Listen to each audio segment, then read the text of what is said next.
On va lire dans Matthieu 9, au verset 14.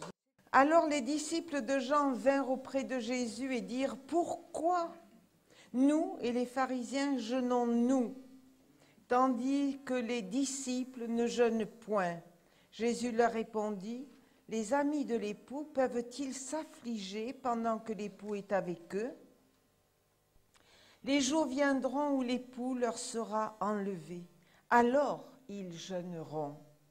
Personne ne met une pièce de drap neuf à un vieil habit, car elle emporterait une partie de l'habit, et la déchirure serait pire. On ne met pas non plus du vin nouveau dans de vieilles outres. Autrement, les outres se rompent, se répandent, et les outres sont perdues. Mais on met le vin nouveau dans des outres neuves, et le vin et les outres se conservent. Alors nous, on est tous un peu de la campagne ici. Moi, toute petite, j'allais régulièrement dans une propriété que mon père avait achetée. Il y avait des grandes cuves de vin et on faisait les vendanges, on remplissait les cuves et j'ai vu tout ça. Pourquoi on ne met pas du vin nouveau dans de vieilles outres? Françoise, on est à l'école. Éclaterait. Alors pensez-vous que Dieu, il va mettre l'essence du réveil dans les vieilles outres que nous sommes? Pardonnez-moi, hein? En tout cas, moi, je me parle. Parce que souvent, on se demande, aïe, aïe, aïe, Seigneur, pourquoi nous passons par ce chemin de la maladie? La maladie de nous, la maladie du conjoint. Pourquoi mon mari, il me tyrannise? Pourquoi? Parce que j'ai compris. Dieu nous prépare. Et ça fait mal. Il nous prépare à recevoir le vin nouveau du réveil. Parce que le réveil d'il y a 20 ans n'est pas le réveil qui arrive. Et s'il y a 20 ans, j'étais un instrument de Dieu, eh bien je ne suis pas encore prête pour le nouveau réveil. Alors Dieu permet l'épreuve. Et dans l'épreuve, il nous enseigne. Monique, quand elle sera sortie de son épreuve, elle pourra aider des femmes. Et même elle peut aider aujourd'hui avec son mari. Mais il faut passer par tout le chemin. Et vous aussi. Vous, c'était un autre cas. Mais autant de cas que de besoins dans ce monde. Amen.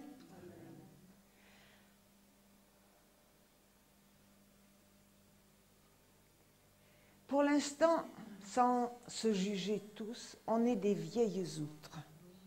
Je ne dirais pas des vieilles peaux, ne dites pas que j'ai dit ça, mais des vieilles outres. Nous avons déjà contenu du vin nouveau, il a vieilli. Et on dit que le vin vieux est meilleur, mais c'est pas ce que dit le Seigneur. Le Seigneur veut du vin nouveau. Comment il savait parler, le Seigneur, en quelques mots? En quelques mots, on a tout compris. Il n'y a pas 10 pages là-dedans. Il y a quelques lignes. Alors, ça va faire mal. Très mal. L'épreuve fait mal. Et quand on en a passé une autre, ça va crescendo. Il y en a une autre qui arrive. Mais dites-moi, l'école biblique, c'est bien beau. On remplit la tête. Mais ce n'est pas avec des connaissances écrites, bibliques, que nous allons attirer les âmes qui sont dans le besoin. C'est avec la souffrance que nous avons vécue. Et Dieu est en train de nous rendre sensibles aux autres. Bien sûr, on est en ce moment en préparation. Nous sommes tous en préparation. Nous sommes tous à l'école de Dieu, et même, je dirais, du Saint-Esprit.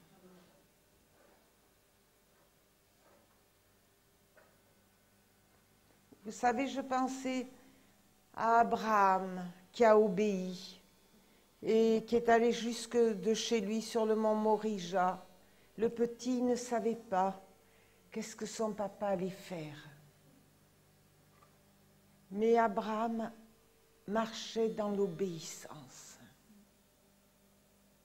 Et vous vous rendez compte, c'est allé jusqu'au moment où le petit était sur le bois et l'enfant a dit « Mais c'est pour qui, papa, ce bois que tu prépares? Où est l'agneau ?» Vous vous rendez compte un peu?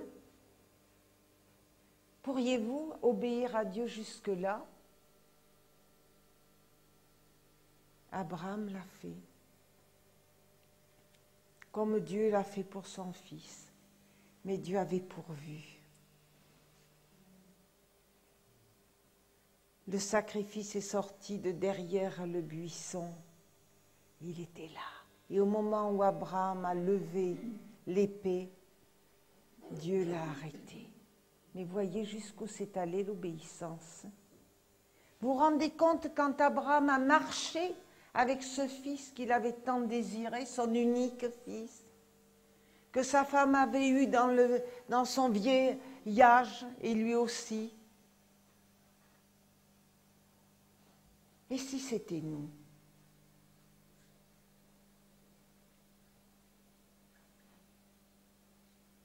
Vous pouvez regarder la parole du début à la fin et les personnages de la parole, les hommes et les femmes de Dieu, tous sont passés par l'épreuve. L'autre jour, je pensais à Ruth. Ruth qui a enfanté cet enfant qui sera Obed, qui sera le père et le grand-père de David, la lignée de Jésus. Alors la vie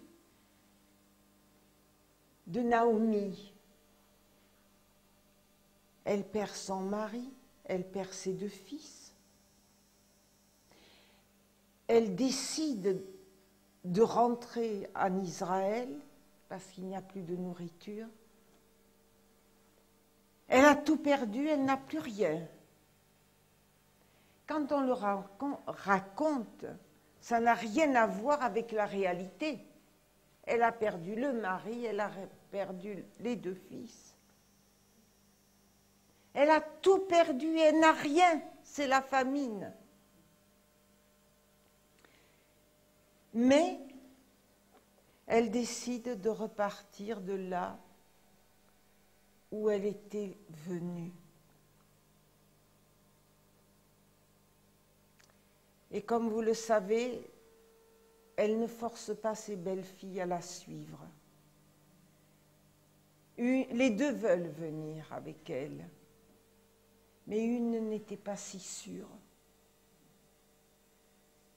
Et elle est repartie vers sa famille. Mais Ruth était choisie par Dieu. Ruth avait le caractère de Dieu. Ruth avait le caractère pour enfanter l'enfant qui sera le prédécesseur de David et de Jésus, Obed. Et vous savez dans quelle obéissance Ruth est allée glaner dans le champ de Boaz. Comment elle s'est mise à ses pieds Elle a écouté sa belle-mère. Elle s'est lavée, elle s'est parfumée, elle a mis de beaux habits. Mais ne regardons pas le côté de la coquetterie. Regardons le côté de la propreté. Le côté de l'âme. Le côté de l'âme qu'il nous faut aller avoir pour aller auprès du Seigneur. Je dirais que Boaz est un type du Seigneur. Et il nous faut aller vers le Seigneur aussi. Je sais que vous vous lavez, je sais que vous vous parfumez, je sais que vous avez des habits propres, mais de l'intérieur. Comme ces outres qui doivent être changées. Mais ce n'est pas vous qui allez les changer, les outres, vous ne pouvez pas. C'est le Seigneur qui travaille par l'épreuve.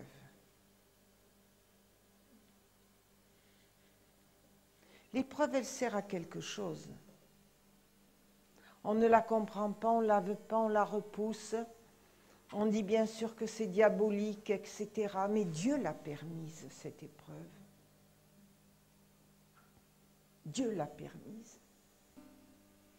Avant que Jésus ait le pouvoir de nous faire naître de nouveau, il fallait que lui, il meure.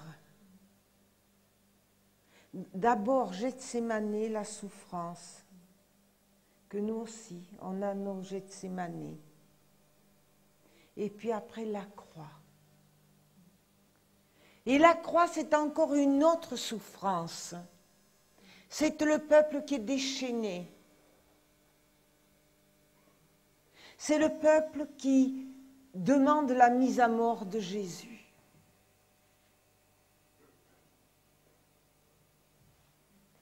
Et nous aussi, dans nos vies, nous connaîtrons, ou nous avons connu aussi, des mises à mort de la langue, des gens, des familles. Et Jésus est courageux. Alors, frères et sœurs, la croix, il faut la comprendre. Et pour la comprendre, il faut nous-mêmes y passer.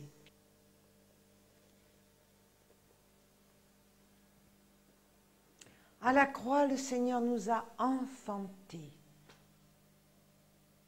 La croix, c'est la matrice de Dieu. Vous savez qu'on passe par la matrice pour naître. Les femmes ici qui ont mis des enfants au monde, elles savent combien c'est étroit et combien ça doit se dilater. Quelle souffrance pour mettre un enfant au monde. Eh bien, Jésus, il a vécu cette souffrance et le Père a vécu cette souffrance pour que nous soyons, pour que nous naissions de nouveau. Et nous qui avons réalisé la croix du calvaire, alors là, nous sommes nés de nouveau à la croix. On n'est pas nés de nouveau parce qu'un beau prédicateur a apporté une prédication et qu'on a levé les mains et qu'on a trouvé des gens sympas, on s'est fait baptiser. C'est pas ça la nouvelle naissance. La nouvelle naissance de nos péchés, elle est à la croix gagnée. Moi, j'ai menti jusqu'à ce que Dieu m'a montré la croix. Jusqu'à ce que le Seigneur m'a montré que là, il m'avait complètement libérée. Si on n'est pas passé par la croix, on ne peut pas être ces outres neuves. Et la croix, on y passe plusieurs fois.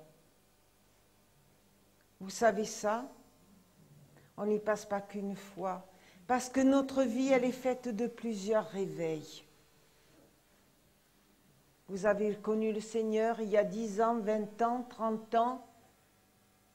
Et maintenant, il faut refaire du nettoyage. Et vous allez me dire, moi je ne pêche pas, moi je donne mes dîmes, je donne mes offrandes, moi je prie le Seigneur tous les jours. Moi, je lis la Bible 1 heure, 2 heures, 3 heures. Moi, je suis parfaite. C'est plus que ça, frères et sœurs. Si nous voulons enfanter de nouvelles âmes, dans le réveil qui arrive, il faut que nous repassions, nous aussi, par la croix. Et par la souffrance. Nous ne pouvons pas comprendre les âmes, quelles qu'elles soient, tant que nous, on n'a pas souffert.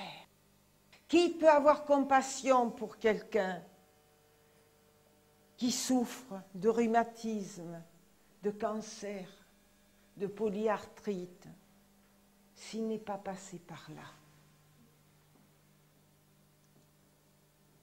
Alors est-ce un échec que nous passions par où nous passons? Non, ce n'est pas un échec. Dites-le avec moi, non, ce n'est pas un échec. C'est une école. Dites-le avec moi. C'est une école. Catherine Kuhlman disait, il faut que le grain de blé meure pour qu'il porte du fruit. Et elle est morte dans son âme.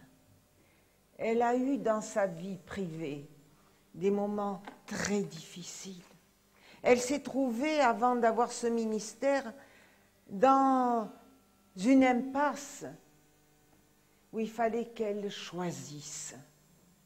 Elle aimait un homme qui était marié. C'était son amour. Et un jour, avec la voiture, elle s'est trouvée dans une impasse. Et Dieu lui dit, voilà ta vie. Tu es dans une impasse. J'ai besoin de toi. Alors, tu lâches le péché et tu me sers. Ou tu restes là où tu es et tu ne me sers pas.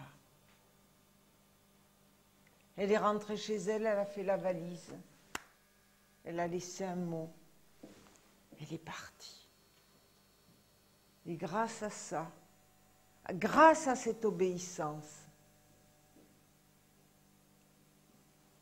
Dieu a pu se servir d'elle. Bien sûr, nous, on le voit facile pour les autres. Mais celui qui passe par le chemin, c'est pas facile.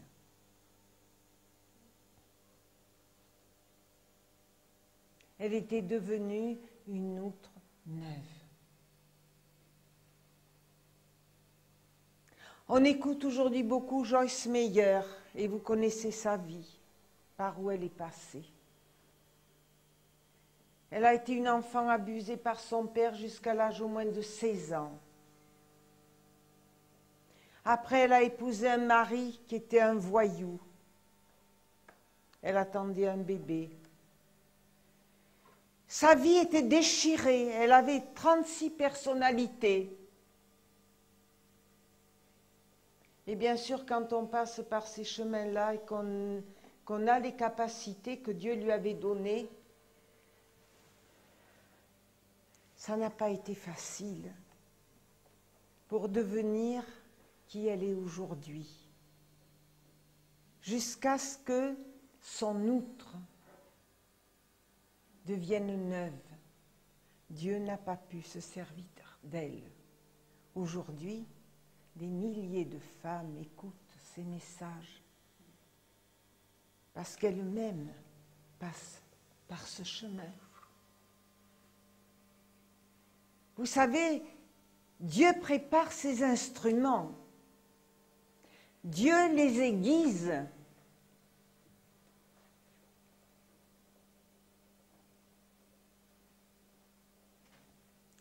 Et Dieu nous prépare.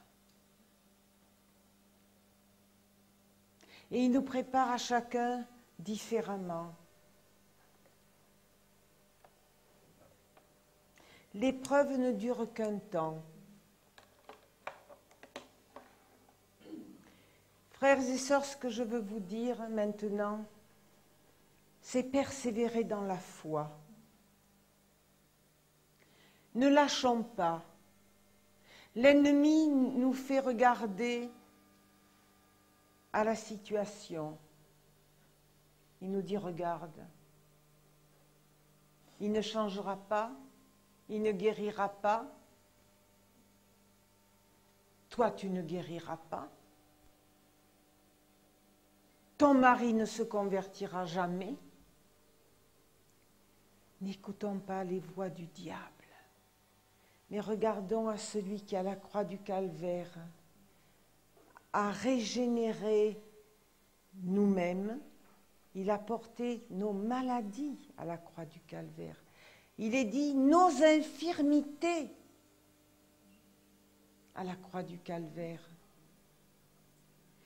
Nous, on est des gens de la croix du Calvaire.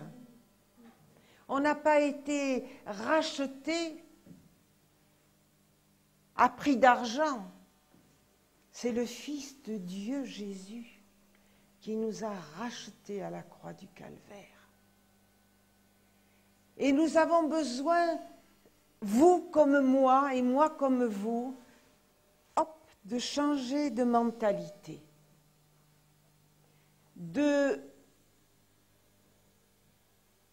et Dieu le veut, et Dieu veut nous en donner la capacité, afin que nous voyions la victoire, que nous confessions la victoire. Peut-être parfois Monique dit, Seigneur, je prie, je jeûne, et mon mari ne change pas. Mais il change. Et toi aussi, tu changes. Toi aussi, tu changes. Alléluia. Je me rappelle d'un couple que vous avez peut-être connu, qui s'appelait Larker. C'était avant d'être des missionnaires à Abidjan. Ils étaient des jeunes de l'Assemblée de Toulouse. Lui, c'était un buveur. Très beau garçon, il buvait. Et sa femme était toujours à genoux quand il y avait les réunions de prière. Et elle a combattu,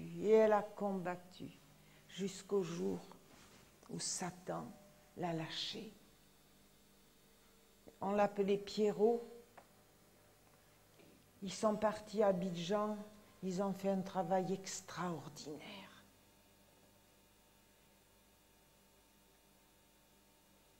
Elle-même souffrait le martyre de crise au niveau de la vésicule biliaire. Elle se roulait par terre dans la souffrance dans ce pays d'Afrique. Mais elle n'a jamais lâché. C'était une femme de prière, de ces femmes costauds. Et parfois, on va porter l'évangile, oui, dans des outres neuves, mais que le Seigneur nettoie toujours au fur et à mesure. Parce que combien de temps on peut considérer qu'une outre est neuve? Combien de temps? Pas longtemps. Donc c'est plusieurs fois qu'on va passer par le nettoyage. Et l'outre, c'est une peau de bête. C'est humain, l'outre. Nous aussi, on est des outres. On est de la peau.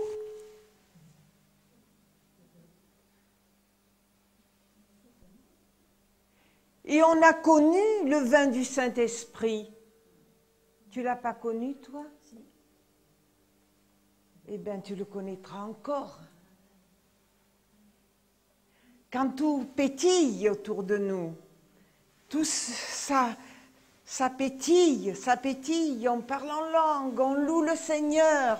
Le Seigneur nous dit, va là, on y va, fais ceci, on le fait, donne ça, on le fait. C'est ça, on est plein de ce vin nouveau. Va chez ce voisin qui n'est pas sympathique, on s'en fout, on pétille. Tandis que nous, on réfléchit. comment il va nous recevoir, qu'est-ce qu'il va dire et tout ça. Moi, je ne vais pas vous dire qu'il faut que vous deveniez par vos propres forces. C'est Dieu qui le fait. C'est Dieu qui le fait. Et je veux simplement vous encourager pour vous dire que si vous êtes dans l'épreuve comme moi, c'est parce que Dieu nous prépare. Parce que vous savez, moi, je connais un peu les deux côtés, le pastorat, côté du pupitre, et puis les chrétiens de l'autre côté. Et on dit souvent, oh, la femme du pasteur, elle a besoin de changer, elle n'est pas sympa. Et le pasteur, il y a ceci, il y a cela. On voit les péchés des autres, on voit ce que les autres sont. Mais nous, c'est pas en critiquant les autres qu'on va changer. C'est en se regardant à nous-mêmes qu'on va changer. Amen. Chacun fait sa voie, chacun fait son chemin. S'ils sont comme ça, prions pour eux. Mais je m'en fous, c'est moi que je veux changer. C'est moi que je veux être un instrument de Dieu pour ces derniers temps et entendre la voix de Dieu. Vous savez, cet été, on n'a pas fait de séminaire. Le Seigneur, parfois, nous demande de tout mettre à plat dans nos vies. Parce qu'il veut qu'on recommence. Il ne veut plus qu'on reste sur des oripeaux, des vieux trucs. Parfois, nos maisons, elles sont pleines de vieilles choses qu'il faut débarrasser. Alors, quand ça fait 30 ans, 40 ans, hein, il y en a du bazar. Et on ne sait plus où on en est. On ne sait plus où on a telle facture. On ne sait plus où on a telle chose. Et le Seigneur veut, déjà dans nos vies, que tout soit clair pour que la tête soit claire. Frères et sœurs, je crois qu'on est dans des temps spéciaux où il ne faut pas avoir peur de réaliser que on doit casser avec la routine. Parce qu'il n'y a rien de pire que la routine. Et la routine, qu'est-ce que c'est? On va au culte, on va aux vêpres, on va aux réunions. Mais nous, on ne change pas. Oh, ça fait plaisir d'entendre des bonnes paroles. Même on les comprend parfois, parfois pas. D'autres fois, on les comprend. Mais l'essentiel est à faire en nous. Vous comprenez ce que je veux dire? Enfin, tout cela pour dire que Dieu prépare et nous prépare. Et nous sommes des privilégiés, bien qu'on crie. Vous savez, cette semaine, je suis allée chez le dentiste, mais ça ne fait pas du bien d'être 3 heures sur le fauteuil, surtout quand c'est profond. Mais après, je vais avoir des bonnes dents au fond, propres, neuves. Bien, le Seigneur, souvent, il permet l'épreuve. On crie, aïe, aïe, aïe, arrête, Seigneur, arrête, j'en peux plus, je ne comprends pas, je fais tout. Et ça continue, l'épreuve. Mais Dieu nous prépare. Amen. Il te prépare avec ton mari, il te prépare avec ton mari.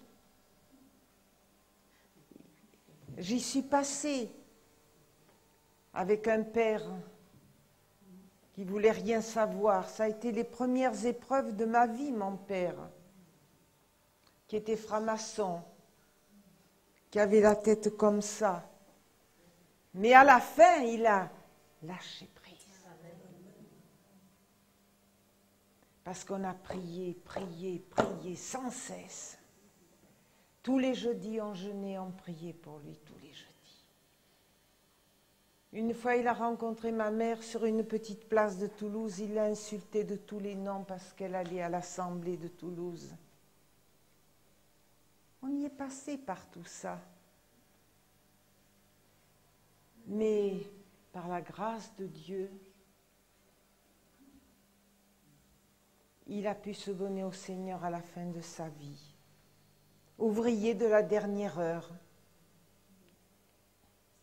Parfois, nous passons par des chemins que Dieu permet parce qu'on va être un instrument pour les autres de ces chemins.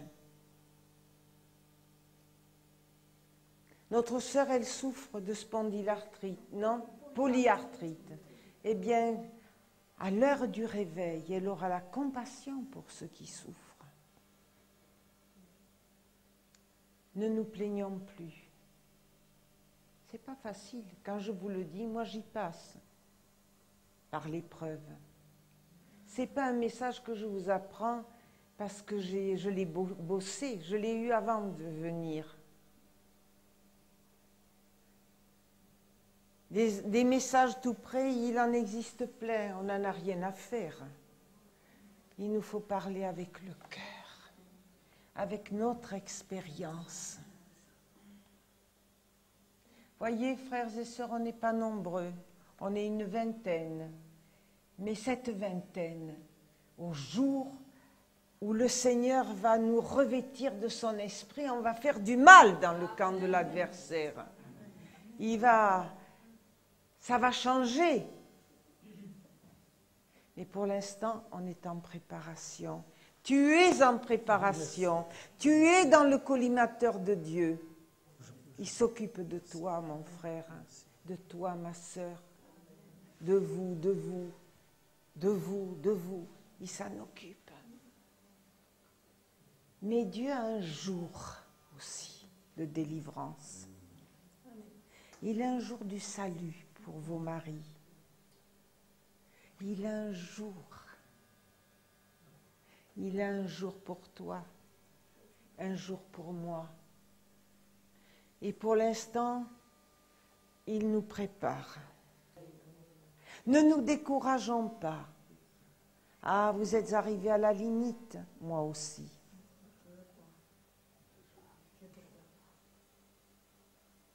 Si je suis là aujourd'hui, ce n'est que la gloire à Dieu, pas à moi. Ce n'est pas ma gloire, c'est la gloire de Dieu qui m'a amené jusqu'ici pour vous parler et pour continuer le ministère. Parce qu'il ne va pas donner un réveil comme ça. Le jour où vous allez voir le vent de l'esprit souffler ici, il nous aura déjà bien préparés. Que chacun de nous prenne courage. Prenne du courage. On est en préparation. Amen.